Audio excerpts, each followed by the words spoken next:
What if I told you that a medieval Islamic scholar, writing nearly 1,000 years ago, understood more about the psychology of money than most modern economists? That this same thinker predicted market failures, diagnosed financial crises, and proposed solutions that sound remarkably similar to contemporary behavioral economics and ethical banking. His name was Abu Hamid, Muhammad ibn Muhammad Al-Ghazali. And while you've probably never heard of him unless you've studied Islamic philosophy, his ideas about the relationship between money and morality laid the groundwork for concepts we're only now rediscovering in the wake of financial disasters and growing wealth inequality. Here's the paradox. How could someone living in 11th century Persia without access to stock markets, central banks, or economic data articulate principles that would take Western economics nearly 9 centuries to formally recognize? And more importantly, what did Al-Ghazali understand about human nature and markets that we've forgotten and desperately need to remember? The year is 1095 CE, while Europe languishes in what historians will later call the Dark Ages. The Islamic Golden Age is in full bloom. Baghdad's House of Wisdom rivals any intellectual center in human history. Scholars are translating Greek philosophy, advancing mathematics, pioneering medicine, and yes, thinking deeply about economics. Into this world steps Al-Ghazali, a man who would become one of Islam's most influential thinkers. But unlike many medieval scholars who focused purely on theology or philosophy, Al-Ghazali did something revolutionary. He insisted that economic life couldn't be separated from moral life, that markets weren't just mechanisms for exchanging goods, but arenas where human virtue and vice played out with real consequences. Today, we take this connection for granted, especially after the 2008 financial crisis forced us to confront the moral dimensions of banking, lending, and wealth accumulation. We talk about predatory lending, ethical investing, and corporate social responsibility. But we're essentially rediscovering territory that Al-Ghazali mapped out in extraordinary detail nearly a millennium ago. The problem is this: modern economics, particularly the neoclassical tradition that dominated the 20th century, tried to create a value-neutral science of human behavior.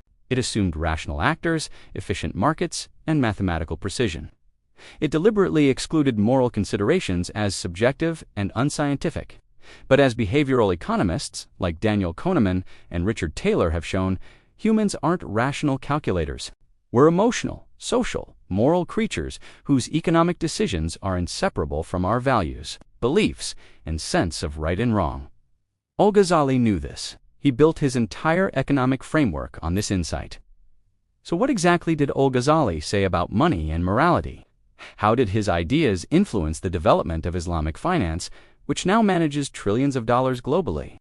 And what lessons can his medieval wisdom offer our modern world of cryptocurrencies, algorithmic trading, and mounting financial anxiety? Welcome to the Economic Philosopher. Today, we're diving deep into the thought of a man who understood that before we can fix our economies, we need to fix our relationship with wealth itself. To understand Al-Ghazali's revolutionary economic ideas, we need to understand the world he inhabited. Born in 1058 in Tosus, Persia, modern-day Iran, Al-Ghazali lived during what historians consider the pinnacle of Islamic civilization. This wasn't just a golden age of culture and learning, it was also a period of sophisticated commercial activity. The Islamic world of the 11th century had developed complex economic institutions that wouldn't appear in Europe for centuries. There were checks, letters of credit, partnerships, and insurance contracts. Trade routes stretched from Spain to China. Cities like Baghdad, Cairo, and Cordoba were cosmopolitan centers, where merchants, scholars, and craftsmen from different cultures mingled and exchanged not just goods, but ideas. This economic sophistication created real ethical dilemmas. When merchants traveled for months across dangerous routes, how should profits be divided between the investor who provided capital and the trader who risked his life? When money could be lent at interest in some communities but not in Islamic law, how should Muslims engage in commerce with non-Muslims? When market manipulation could make some wealthy while others starved, what responsibilities did traders have to the broader community? These weren't abstract philosophical questions. They were urgent practical problems that scholars like Al-Ghazali were asked to address. And address them, he did. In works like his masterpiece, The Revival of the Religious Sciences, which contains extensive sections on economic ethics, and The Beginning of Guidance, which offers practical advice on daily economic conduct, But Al-Ghazali's approach was unique. While earlier Islamic scholars had focused on deriving legal rulings from religious texts, Al-Ghazali asked deeper questions. What is money actually for? What does the pursuit of wealth do to the human soul? How do markets shape character, and how should character shape markets? To answer these questions, Al-Ghazali drew on multiple traditions. He was deeply versed in Islamic theology and law, obviously. But he'd also studied Greek philosophy, particularly Aristotle and Plato. He understood Persian culture and Sufi mysticism. This intellectual synthesis allowed him to develop an economic framework that was both practically grounded and philosophically sophisticated. One crucial context, Al-Ghazali lived through a period of political instability and economic disruption. The Seljuk Empire, which ruled much of the Islamic world, was fragmenting.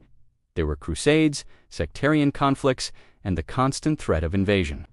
In this environment, economic questions took on existential urgency. When social order breaks down, how should resources be distributed?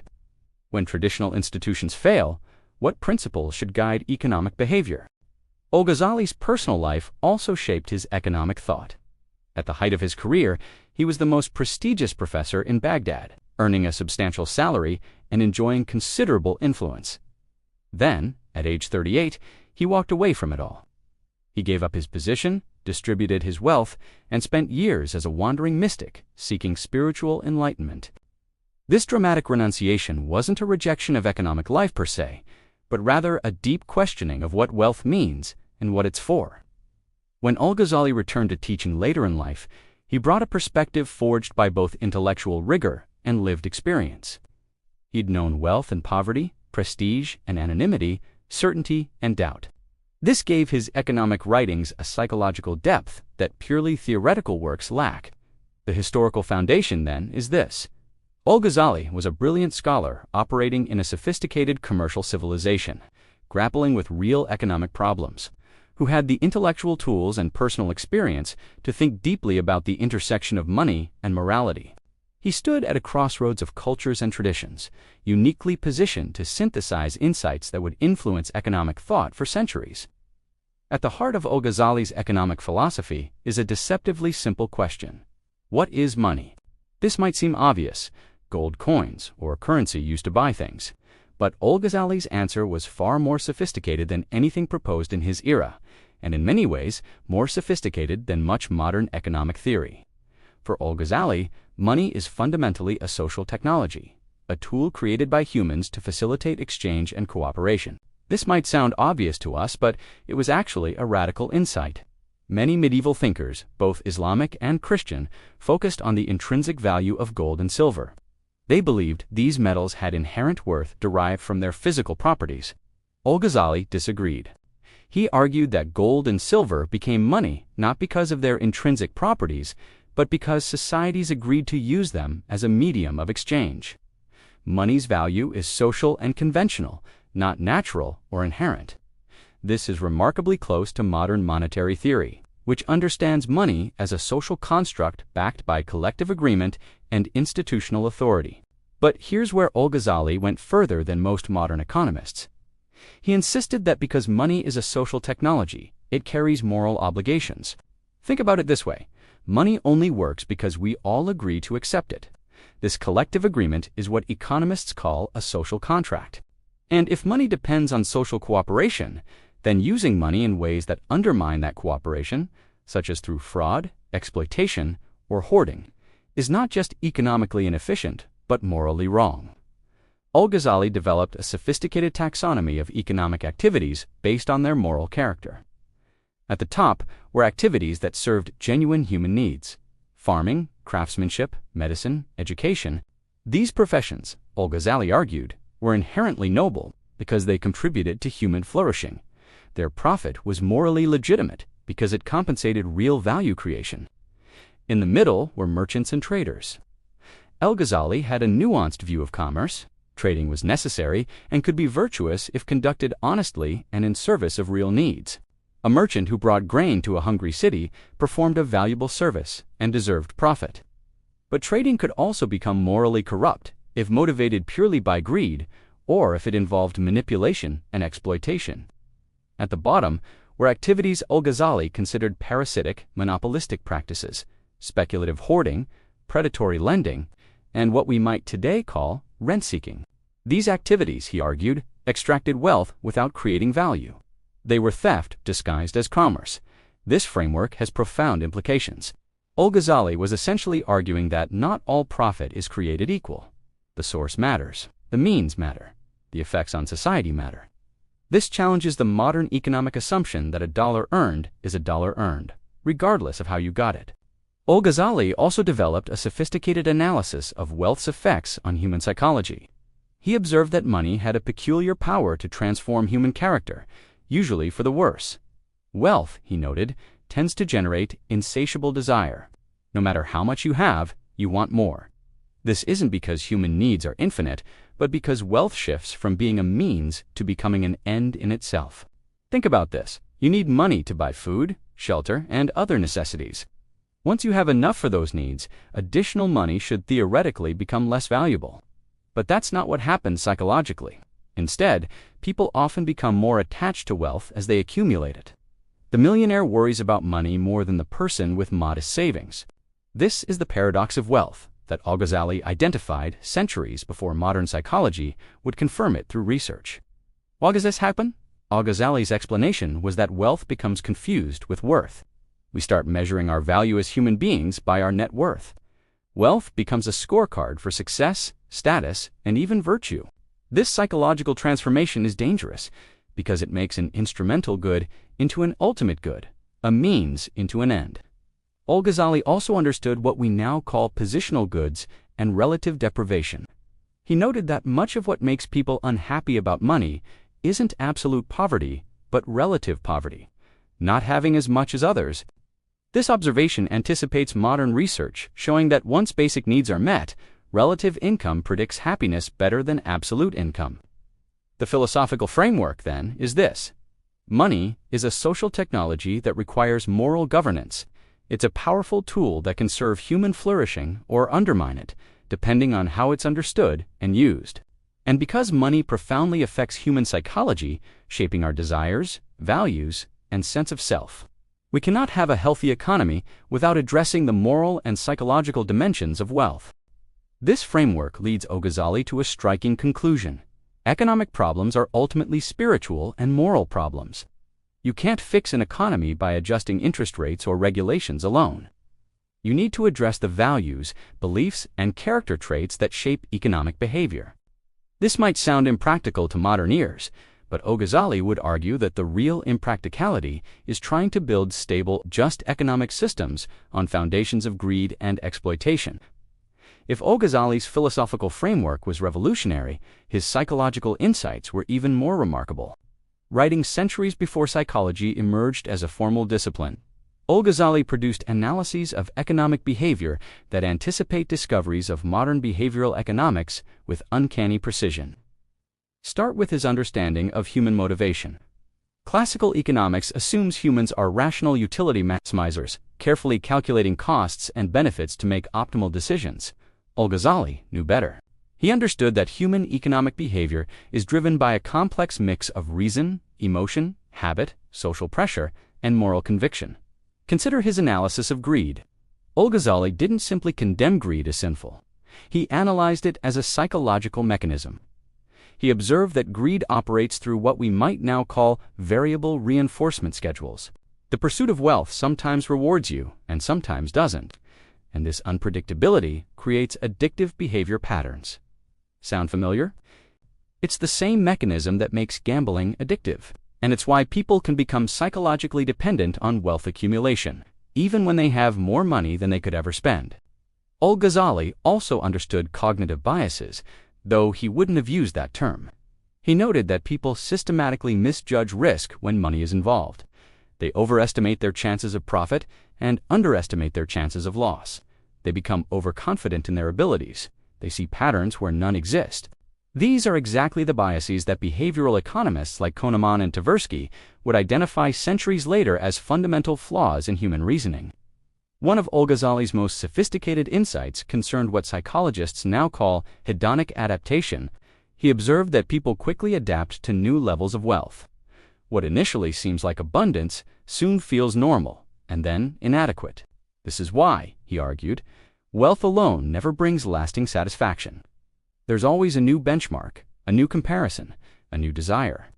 This insight has profound implications for economic policy. If people adapt to wealth increases, then economic growth alone won't increase happiness or well-being.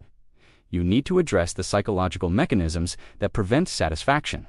Al-Ghazali's solution was cultivating gratitude and contentment as spiritual practices, actively training the mind to appreciate what it has rather than constantly craving more.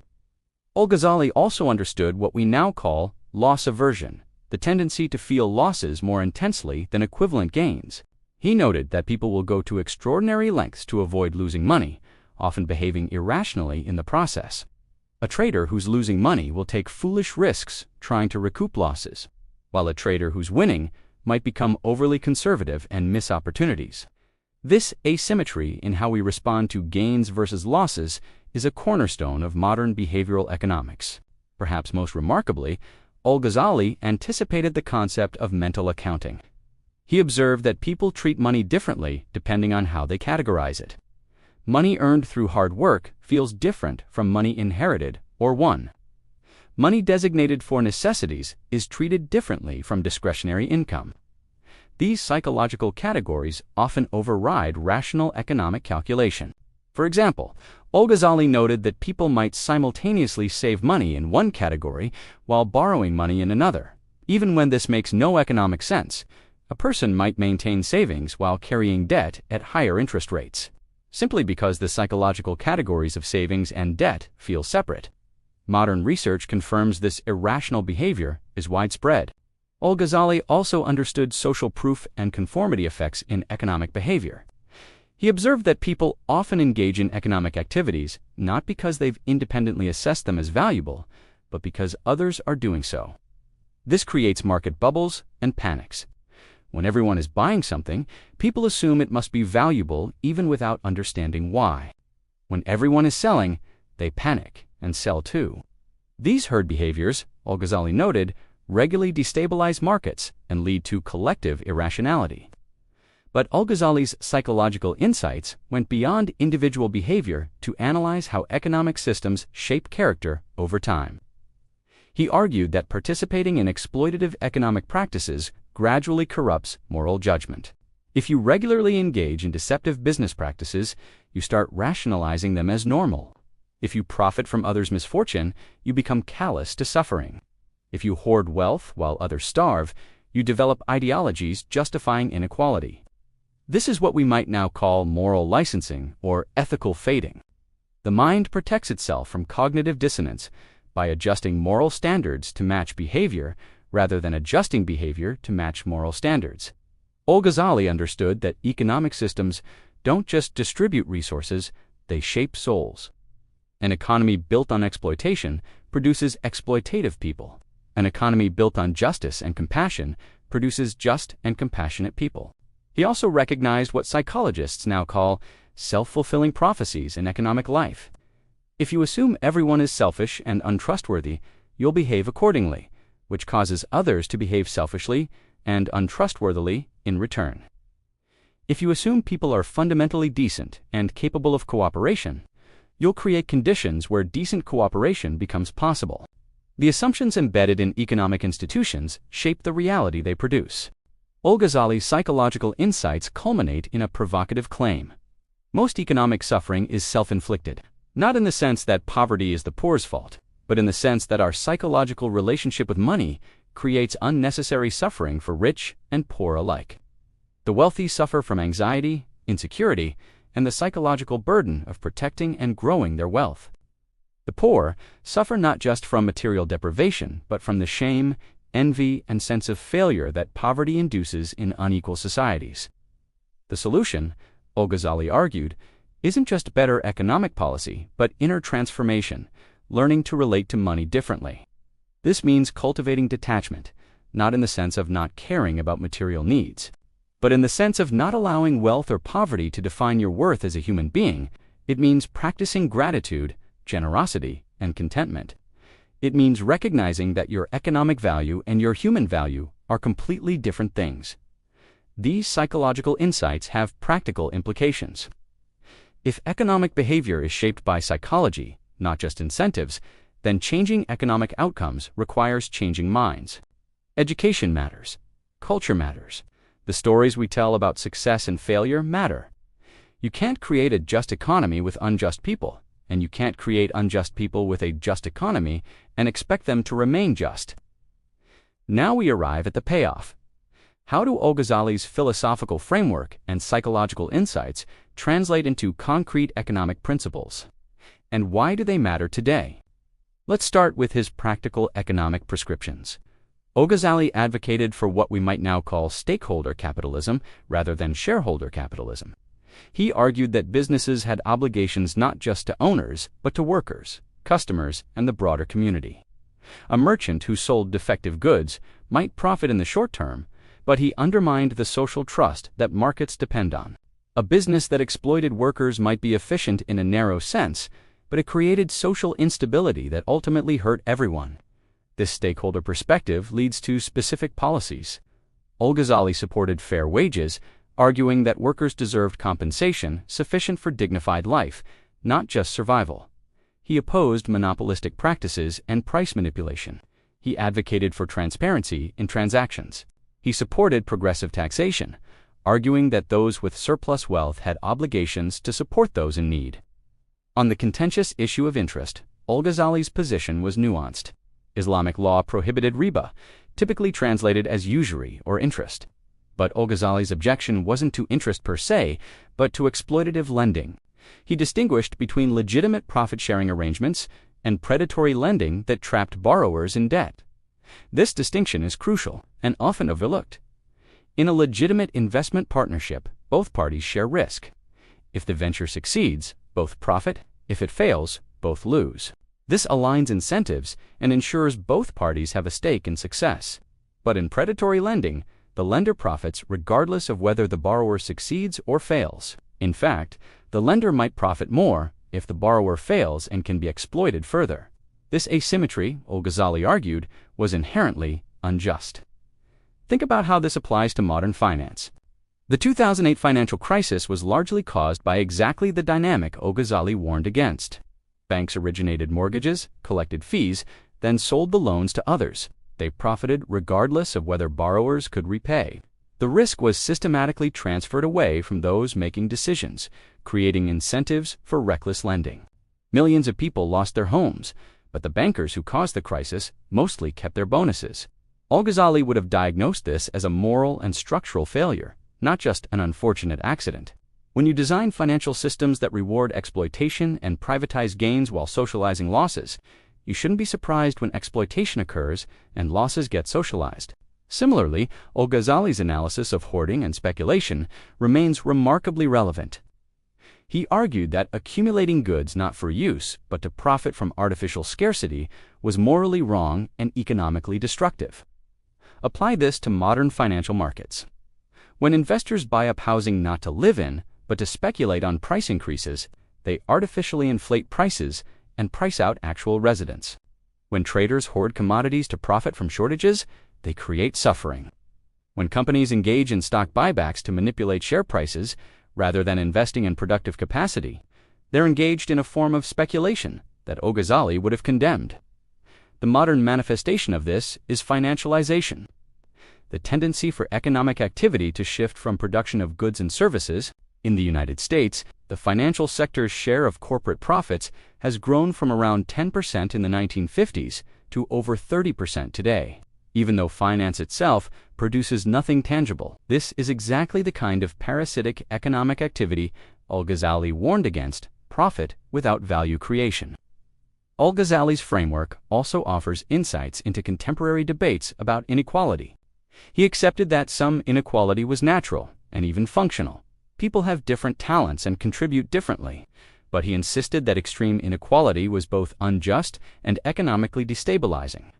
When wealth concentrates excessively, it undermines social cohesion, creates political instability, and actually reduces economic efficiency because the wealthy have lower marginal propensity to consume. Modern economic research confirms this. Studies by the International Monetary Fund and others show that high inequality correlates with lower economic growth, greater financial instability, and worse social outcomes across numerous dimensions. The mechanisms Al-Ghazali identified, undermining of social trust, political corruption, demand suppression, have all been empirically validated.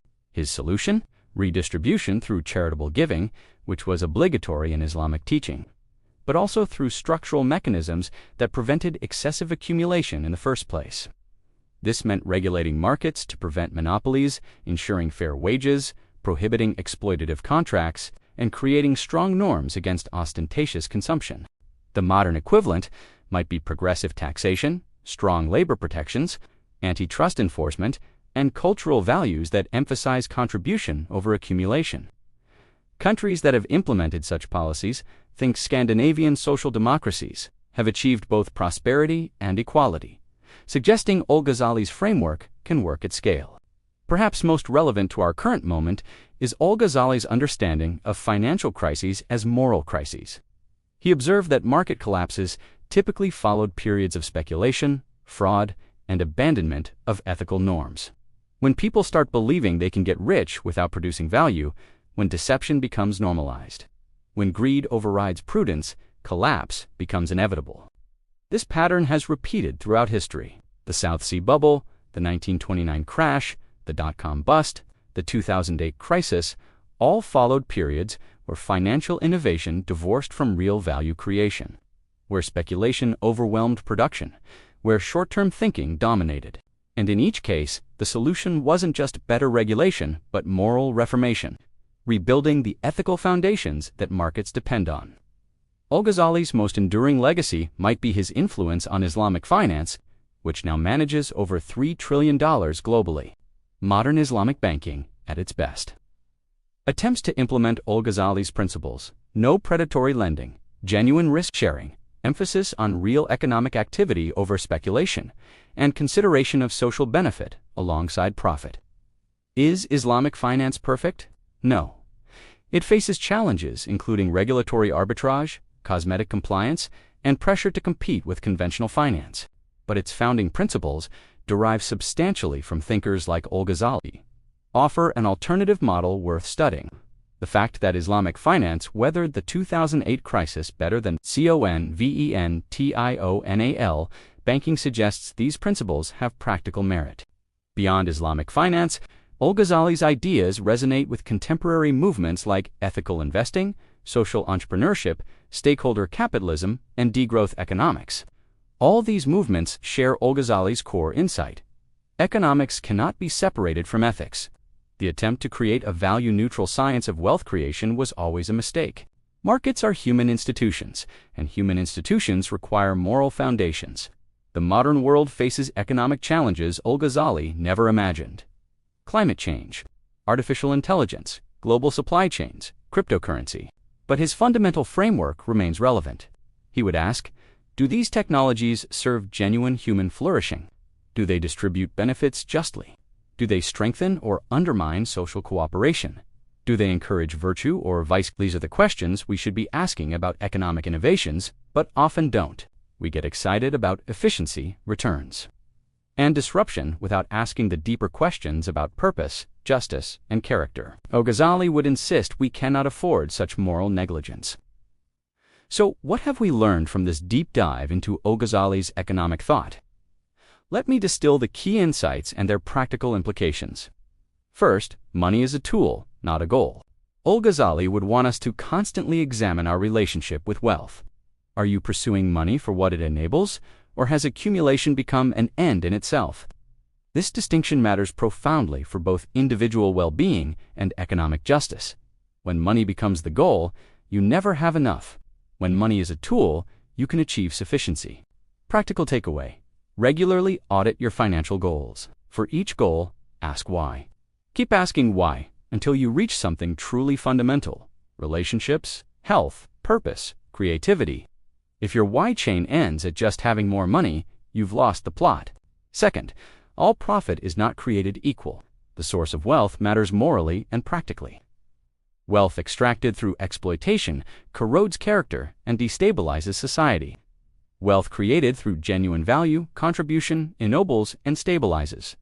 Practical takeaway: examine how your income is generated. Are you solving real problems and meeting genuine needs? Or are you profiting from others' vulnerability, ignorance, or addiction? If the latter, consider whether the money is worth the moral cost. For investors, investigate what your investments actually support. Divest from extraction. Invest in contribution. Third, economic systems shape character, and character shapes economic outcomes. You cannot sustainably separate economic policy from moral formation. An economy built on exploitation produces exploitative people. An economy built on justice produces just people. Practical takeaway: support institutions, businesses, and policies that explicitly incorporate ethical considerations.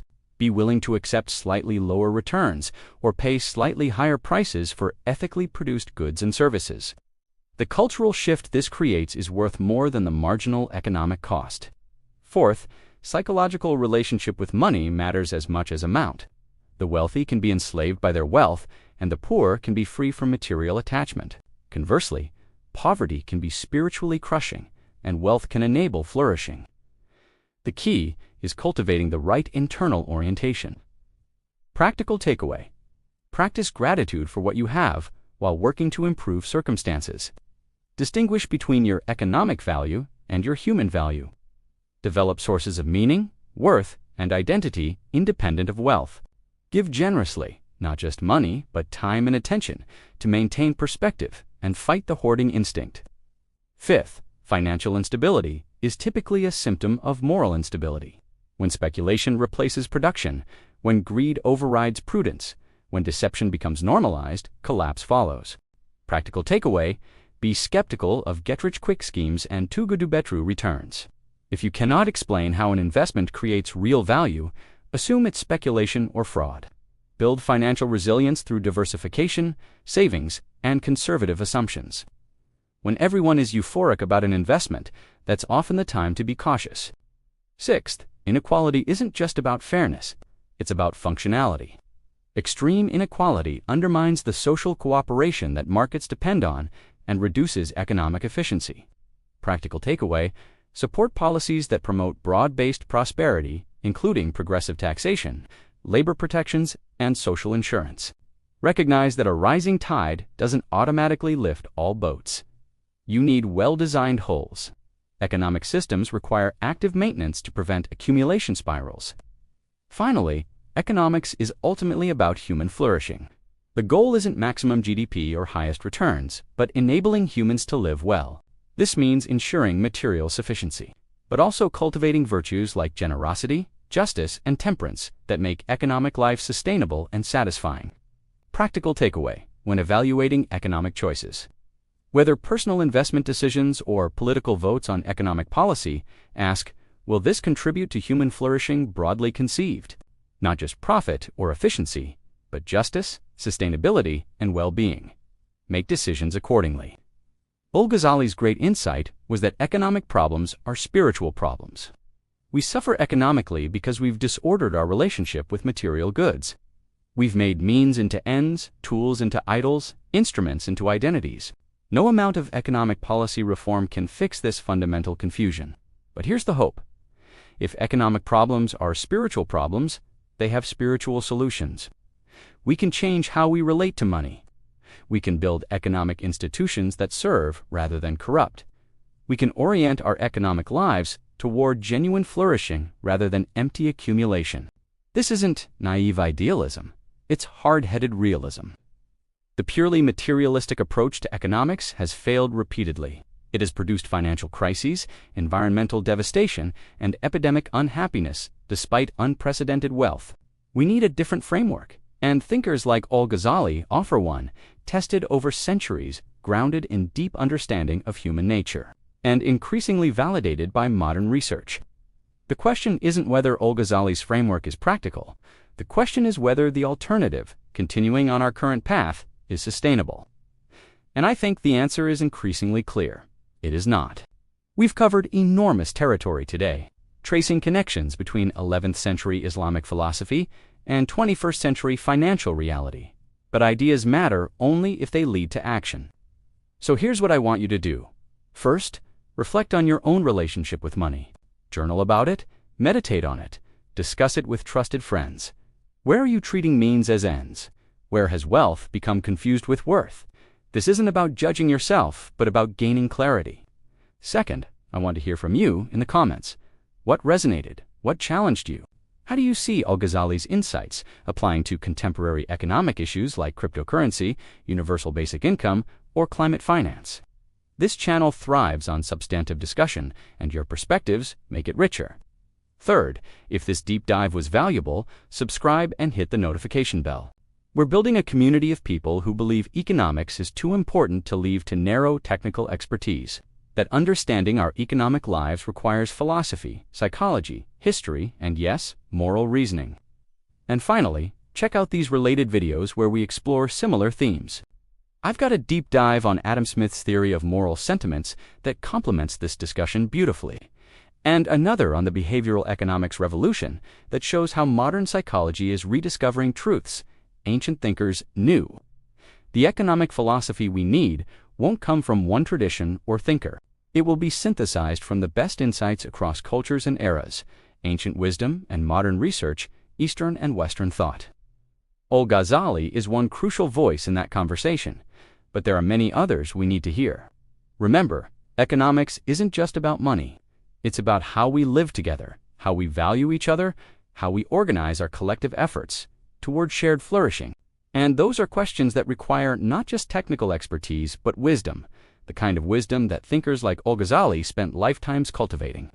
Until next time, this is the Economic Philosopher, reminding you that the most important economy isn't the one measured in GDP or market indices. It's the economy of your attention, your time, your relationships, and your soul. Invest wisely.